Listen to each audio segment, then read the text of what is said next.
ఇప్పుడు ఇంత వ్యతిరేకత వస్తున్నటువంటి కాంగ్రెస్ ప్రభుత్వం మీద సొంత పార్టీ ఎమ్మెల్యేలు తిరుగుబాటు చేస్తూ ఉన్నారు. మొన్న జడ్చర్ల ఎమ్మెల్యే అనిరుద్ రెడ్డి మాట్లాడండి. ఆయన మాట్లాడుతూ అసలు ఆయన మాట్లాడిన మాటలు, ఆయన చేసినటువంటి వ్యాఖ్యలు, ఆయన పెట్టినటువంటి డిమాండ్ రాష్ట్ర ప్రభుత్వం చేయలేదు. మన తెలంగాణలో ఉన్నారు, ఇరిగేషన్ ప్రాజెక్టు వాళ్ళే, రోడ్డు కాంట్రాక్ట్ వాళ్ళే, దందాలు హైదరాబాద్ వాళ్ళే. ఆ కోర్టుకి మొత్తం నల్ల కనెక్షన్ కట్ చేయండి, కరెంట్ కనెక్షన్ కట్ చేయండి, ఇరిగేషన్ ప్రాజెక్టు ఒక్క రూపాయి లేకుండా వాళ్ళని కట్ చేయండి. వాళ్ళే పోయి చంద్రబాబు నాయుడు కాలు పట్టుకొని బంగాళలో పని చేపిస్తారు. మనం ఊకే మంచిగా మాట్లాడుతుంటే ఆ ఆంధ్రాలు మన మాట వినరు కాబట్టి ఈ పని చేయండి. ఆయన మాట్లాడిన మాటలు కేవలం ఒక ఎమ్మెల్యే మాట్లాడిన మాట కింద మనం కన్సిడర్ చేయకూడదు. ఒక తెలంగాణ బిడ్డ మాట్లాడినటువంటి మాటల కింద కూడా కన్సిడర్ చేయాలి. అయితే ఈయన కాంగ్రెస్ ఎమ్మెల్యేని, జడ్చర్ల కాంగ్రెస్ ఎమ్మెల్యేని. కాంగ్రెస్ ఎమ్మెల్యే కాంగ్రెస్ ప్రభుత్వం మీద తిరుగుబాటు చేసిండు. ఆయన మాట్లాడిన మాట, ఆయన పెట్టేటువంటి డిమాండు రేవంత్ రెడ్డి ప్రభుత్వం తల కిందికి చేసి కాళ్ళు పైకి చేసి ఆమర నిరాహార దీక్ష చేసినా కానీ చేయదు. అది ఆ మాట. ఆయన పెట్టినటువంటి డిమాండ్లను ఎట్టి పరిస్థితుల్లో ఫుల్ఫిల్ చేయదు. ఇప్పుడు ఆంధ్రోలకు కాంట్రాక్టులు ఇస్తున్నారు. రేవంత్ రెడ్డికి సంబంధించినటువంటి వ్యక్తులు ప్రభుత్వంలో కీలకంగా కోవట్ల రూపంలో ఉన్నారు. ఇవన్నీ ఆయన చెప్పిండు. వాళ్ళని తొలగిస్తాడా? వాళ్ళకి ఇచ్చిన కాంట్రాక్ట్ రద్దు చేస్తాడా? అది కాదు. పోని వాళ్ళ నల్లా కనెక్షన్లు, వాళ్ళ కరెంట్ కనెక్షన్లు కట్ చేయండి, వాళ్ళే లాభోదీపం అని చంద్రబాబు నాయుడు దగ్గరికి పోయి ఆడిపోయి వాళ్ళకి చెప్తారు, 100% అప్పుడు బనకచెర్ల ఆగిపోతుంది అని చెప్పిండ్రు.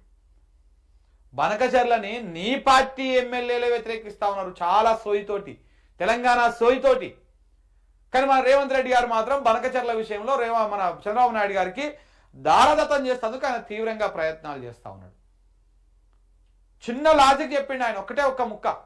ఆంధ్రలోని మొత్తం తోకలు కట్ చేయండి, ఆ కాంట్రాక్టర్లకి వాళ్ళు ఎవరెవరైతే మన దగ్గర కోవట్లో ఉన్నారో వాళ్ళందరికీ అవి కట్ చేయండి, వాళ్ళే లభోదీపం అని చంద్రబాబు దగ్గరకు పోతారు, చంద్రబాబు దగ్గరకు పోయి అక్కడ అది చేస్తారు అని చెప్పారు. దానికి ఎందుకు?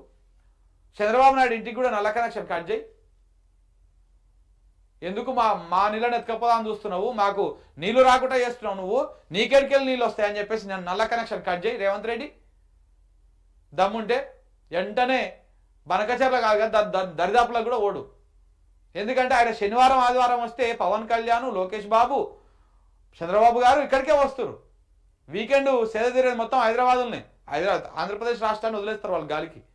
వాళ్ళు కేవలం ఆంధ్రప్రదేశ్ రాష్ట్రంలో ఉండేది కేవలం 5 రోజులే. సోమ, మంగళ, బుధ, గురు, శుక్ర. శనివారం వచ్చిందంటే శనివారం సాయంత్రం లోపల హైదరాబాద్లో వాలిపోవాలి. స్పెషల్ చార్టెడ్ ఫ్లైట్లు వేసుకొని అక్కడ బేగంపేటలో దిగేసి వెళ్ళిపోవాలి ఇంటికి. వీళ్ళకి నాకు తెలిసి ఈ 5 సంవత్సరాలలో వీళ్ళ ఫ్లైట్ ఛార్జీలు, వీళ్ళ హెలికాప్టర్ ఛార్జీలు ఇవి లెక్కేస్తే సగం బడ్జెట్ ఖర్చు పెడతారు వీళ్ళు. సరే, ఆ విషయం పక్కన పెట్టాలి, మనకు సంబంధం లేని అంశం. బనకచెర్లను ఆపాలంటే ఏం చేయాలనో ఈయన చెప్పిండు. ఎవరు? అనిరుద్ రెడ్డి. కానీ ఆ పని మన రేవంత్ రెడ్డి చేయలేడు. రేవంత్ రెడ్డి తరం కాదు, రేవంత్ రెడ్డి జేజమ్మ తరం కూడా కాదు. ఎందుకంటే చంద్రబాబు నాయుడు కూసో అంటే కూసునే వ్యక్తి, లే అంటే లేచే వ్యక్తి. చంద్రబాబు నాయుడు ఆదేశించడమే ఆలస్యం, వెంటనే దాన్ని తక్షణ కర్తవ్యం కింద తీసుకొని ఇమ్మీడియట్గా పూర్తి చేసేటువంటి వ్యక్తి మన రేవంత్ రెడ్డి గారు. ఈయనకు తెలంగాణ ప్రయోజనాలు, తెలంగాణ సోయి ఈయనకు పనిచేయవు.